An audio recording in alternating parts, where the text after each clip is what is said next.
Hello everyone, I'm DeAngelo with That's Entertainment, and this is your video review of Medal of Honor by Danger Close and EA Dice. Bringing a series back to life is a very tricky operation, especially when the genre you're trying to bring back is already saturated with popular titles. Such is the fate of the 11-year-old series Medal of Honor, a franchise whose origin started off with some great presents.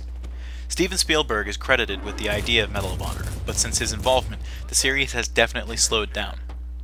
Unwilling to let a potentially great collection of games bite the dust, EA partnered with two different developers to raise the franchise up from the ashes. But has Medal of Honor been out of the game too long to take a place among the most popular first-person shooters? Hollywood has been creeping into games for a while now. A brief glimpse of the way the stories have progressed through the Modern Warfare series clearly depicts that.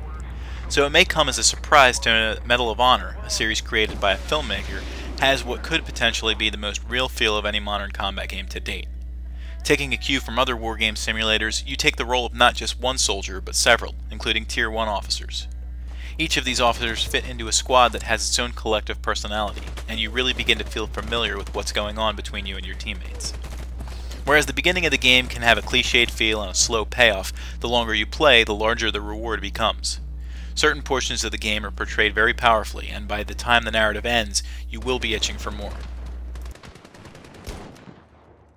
As far as the single-player campaign goes, Medal of Honor does a pretty good job of keeping you interested once you get past the familiarizing tutorial-type missions early on. There's enough variation in your objectives, as well as your equipment, to keep you from mindlessly moving forward. The controls are comfortable for the most part, which is always a must in a first-person shooter. Too many times you end up playing a game where you can't line up your shot with any manner of credibility. Medal of Honor faces that issue like a champ, and you shouldn't have too many complaints there. Another interesting variation from the genre is the way that you replenish your ammunition should you find yourself running out. As long as your squad has a weapon that corresponds with yours, you can request to take some from their stash. This definitely speeds up the pace of the game, as you don't have to go around scrounging for a few more bullets. It also helps to keep you in control of a weapon you might be comfortable with, instead of foregoing it just because you're running low. It's 2010, and I'm beginning to become a little vain with my games. While I'll forgive a Wii game for its lower quality graphics, it still leaves me a little dumbstruck when a game on one of the more powerful consoles doesn't try to rise to the level of the bar. That isn't to say that Medal of Honor looks terrible, I just expected more, especially in light of how good previous games in EA's first-person genre catalog looked. Regardless, I'm probably just splitting hairs at this point. If you've paid attention to the marketing endeavors for Medal of Honor, you know that they slapped some catchy Linkin Park songs on every trailer they've put out. With this, I'm also a little let down, as the marketing music is more influential and powerful than what's actually in the game. The vocal work blows the rest of the presentation out of the water. You'll notice, especially in cutscenes, that everyone works well to preserve the aforementioned feeling of reality in this game.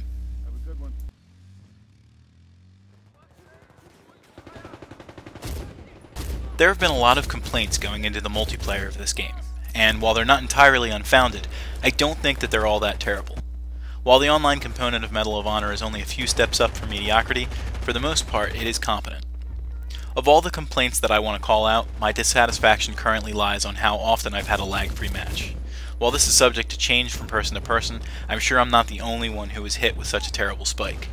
When you couple that with the hefty damage that the guns do in contrast to the amount of health you have, you'll be ready to rage enough to throw your controller out the window. Medal of Honor does a couple new things for EA as well, though they aren't new to the genre. Similar to Call of Duty, when you get a streak of kills, you're able to use an action to help your teammates or hinder your enemies. There's also a new way of advancing rank. Rather than advancing one specific soldier, you rank individual classes. While this could feel like unnecessary grinding, some people are sure to love the extra time they'll spend.